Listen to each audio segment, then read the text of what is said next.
প্রায় 1200 degree Celsius তাপমাত্রার আগুনের বন্যা ধেয়ে যাচ্ছে শত্রুর দিকে। দুর্ভেদ্য বাংকারের ভেতর লুকিয়েও বাঁচার বিন্দুমাত্র উপায় নেই। সাধারণ গুলি বা বোমার আঘাত যেখানে পৌঁছাতে ব্যর্থ, সেখানে তরল আগুনের স্রোত ঠিকই এঁকে বেঁকে ঢুকে পড়ে।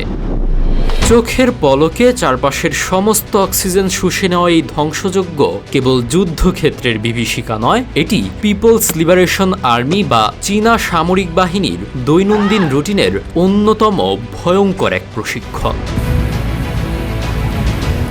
এই মারণাস্ত্রের নাম ফ্লেম থ্রোয়ার। এটি মূলত একজন সেনার পিঠে বহন করা দুটি সিলিন্ডারের সমন্বয়ে কাজ করে। এর একটি সিলিন্ডারে থাকে প্রচণ্ড চাপে রাখা গ্যাস, আর অন্যটিতে থাকে জেলি জাতীয় ভয়ঙ্কর দাহ্য জ্বালানি। ট্রিগার চাপলেই ওই গ্যাসের প্রচণ্ড ধাক্কায় জ্বালানি তীব্র বেগে সামনের নলের দিকে ছুটে যায়, আর নলের মাথায় থাকা ছোট একটি স্ফুলিঙ্গ এই জ্বলন্ত তরলকে মুহূর্তেই প্রায় 150 ফুট লম্বা এক আগুনের নদীতে পরিণত করে।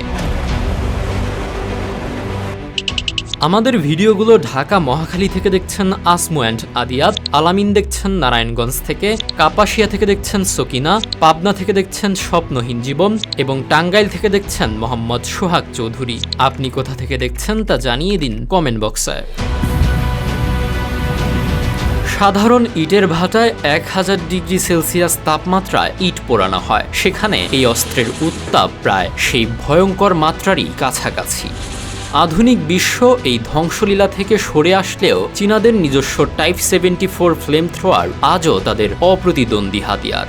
পাহাড়ি গুহা পরিষ্কার বা বিশাল আকৃতির ক্ষতিকর বোলতার চাক ধ্বংস করার মতো কাজে তারা চরম দক্ষতায় এই অস্ত্র ব্যবহার করে।